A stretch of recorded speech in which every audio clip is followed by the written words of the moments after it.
You have written a new book. It's just released in Denmark. Can you tell us a little about it? Well, A Song for the Dying, as it's called in English, is a follow-up to Birthdays for the Dead. And it's about the aftermath of what has happened in that book, tied up with an old case that Ash Henderson comes back to try and solve, involving nurses being abducted and someone stitching plastic dolls into their stomachs. Ash Henderson is quite a character. Why did you choose him as a frontman? Well, normally I write a series that's set in Aberdeen rather than Oldcastle, like these books are. And the hero of those books is, he's a team player. He's a very good cop. And I wanted to write somebody very, very different from that. Yeah. So Ash Henderson's a much darker character. And he's not adverse to using violence to solve problems. And that's something that Logan would never do. So for me, it's a nice big change from what I'm normally writing about. Yeah, and then you have a villain, Mrs. Kerrigan. Oh my God, where does she come from? Well, Mrs. Kerrigan she's there because normally that kind of character is not a woman. You know, this is someone who's in charge of enforcement for the mob, really, organised crime. And in most crime fiction, that's a man's role. And it is a man, it's a very scary man, and whom, you know, everybody is afraid of this person. And I thought, wouldn't it be nice, instead of doing that usual thing, to make the most frightening character in all of the books a woman? And she is genuinely terrifying.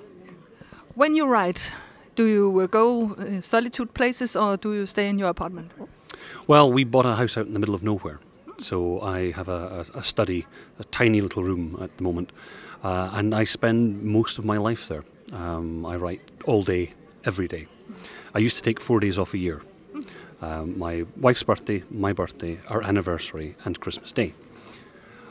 I don't really do that anymore. It's just all the time. Why did you choose crime as your favourite? Well, I've always loved crime fiction. The very first books that I got out of the school library, the ones that I had picked myself rather than my mum and dad or my teachers, were crime fiction. They were the Hardy Boys novels. And I went right through those. I would get one out of the school library, read it overnight, give it back, take out a new one the next day. So I've always loved crime fiction. So when I started to write, that made sense. That was what I was going to write because that's what I love to read. Are you afraid of making a copycat of another writer? Not really, no. I think you could take 4 writers, sit them down and tell them, this is the book I want you to write. And they would all bring back a different book. So, I would never sit down and read a Ionesco, for example, and think, aha, I could steal that scene. But I also wouldn't really worry that that's going to be, I'm going to subconsciously steal that scene. But I think the more you read, the more influences you can take from other books. And these things are inspirations and they inspire you to do better. Yeah. And that's where you get your inspiration? I get my inspiration from everywhere. Absolutely everywhere. Standing in the queue at the supermarket, sometimes. I had a wonderful, I was in a hotel reception a couple of days ago, and I heard 2 people discussing a colleague of theirs. And they said, we don't want her to get distracted, so you make sure that she focuses on this task. We don't want any squirrels. And just obviously what they meant was she was going to go, squirrel!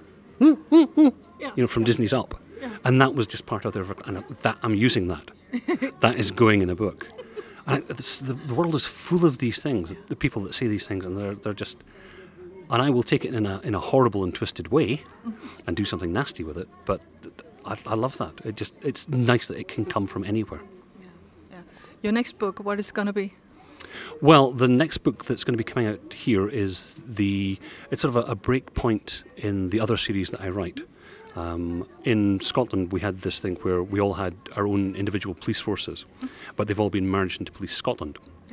And this is the book where I stopped my characters being in CID, and he is back in uniform because that's part of this new Police Scotland structure.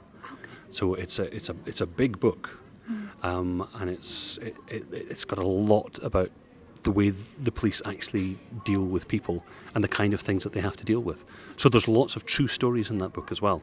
And the weirder and more bizarre the story seems, the more likely it is that that's one of the real ones that's in there. Yeah. Well, thank you a lot for your time. It's lovely speaking to you.